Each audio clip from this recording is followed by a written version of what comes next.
Hi there, it's James McCracken, and we are back for episode number 2 in this training series on how to maximize your business growth strategies, get more inquiry, more customers, more settlements, and ultimately help more people and, of course, help yourself. So in this training, we're going to be focusing on the key mistakes that are often made and can be made when it comes to paid marketing and what you can do about it in order to fix those problems or address those problems before they become too real. Now, if for some reason it seemed like I don't advocate for paid marketing, if that for some reason came across in my previous message, believe me, I do. Having spent the time that I did in the Yellow Pages in years gone by, I'm all for paid marketing. And I want to make sure that when you're doing it, that you're getting the greatest return on your investment. And I remember one of the clients that I actually had, he was an advertiser, he was an accountant working in a rural area. And like a lot of professionals, of course, he wanted and received most of his business through word of mouth. And I remember him saying to me, almost with a degree of shame, when we were going through and redesigning his ad, he said, "Oh, look, you know what? Most of my customers come through word of mouth." But he remembers that his best customer came to him through what was then the Yellow Pages. And of course, now that product or that medium is not so relevant, and it's certainly more of a digital marketplace. But I just want you to be sure that even though word of mouth and referral may be your key mechanism or your key platform as well, is that certainly when you get this structure right, it can yield you some really, really great results. So let's get on with it and have a look at my screen. I'll share that with you now, and we'll jump into the detail. Here we go. So that's really the image that we had from yesterday. Now, contextually, if by chance you're doing the referrals, in other words, the free marketing, you're also, of course, doing paid, and you've got partner as well. You've got three platforms there. That's great if they're all working for you. If by chance you're finding that it's a bit difficult to keep heaps and heaps and heaps of balls up in the air, then I would encourage you to just take a moment to step back and look at what are the things that you could do better in the short term to maximize your efforts, your time, your money, and get the yield and the results that you want. I'm all for doing lots more things if you can handle it, but if it means that it's a struggle to keep your eyes focused or keep your attention focused, I'd encourage you to do fewer things well than just do lots of things. I hope that's okay. That's my philosophy. So not researching your audience. This really goes into that concept that we talked about yesterday in terms of having that strategy piece where we understand our audience, how they think, their fears, their frustrations, where they hang out, what do they want to do, etc., before we spend the time to then target them and put the ad in place. So what can often be the case is that we jump straight down into ad design mode before we've spent the time doing this. And as a rule of thumb, you're almost certainly much better off spending the time doing the research and having an average ad as opposed to a killer ad that doesn't really appeal to a particular segment of the marketplace. Again, refer to the PDF for a bit more detail because I want to keep this training brief just because, quite frankly, I know you're busy and I'd rather get to the point as quickly as I can. So once you're clear on your target audience, is that we're not trying to appeal to everybody, is that we are niched, is that your message and your focus is very specific, and we're not geographically trying to target everyone in Australia or Victoria or all of New South Wales. Though you can do that, I think that you want to focus on definitive variables like income, like a geographic region, like a particular socioeconomic class, etc., which you can do through Facebook particularly, and these mistakes I'm referring to are predominantly, and also this platform I'm referring to, and the structure here is very much around how to leverage Facebook as much as possible.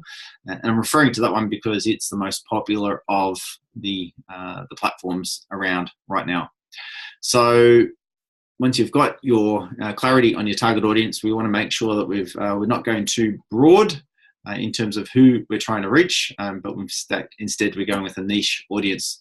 Thirdly is making sure that your ad is well designed, because if we've spent the time to know our audience and be specific in terms of how we want to target them, we want to make sure that our ad, the actual design, the look, the feel, the copy, reflects that as well. And again, this is part of the reason why I'm making the slides available to you, so you can refer to some of these. And though they aren't specific to the finance industry, it just gives you context for the fact that sometimes when you've got a wrong or a poor image, or you've got poor ad copy, or you've got poor both image and ad copy, it's a fair recipe for disaster in terms of not getting really great traction with the effort or the design or the time or the money that you're putting into this campaign.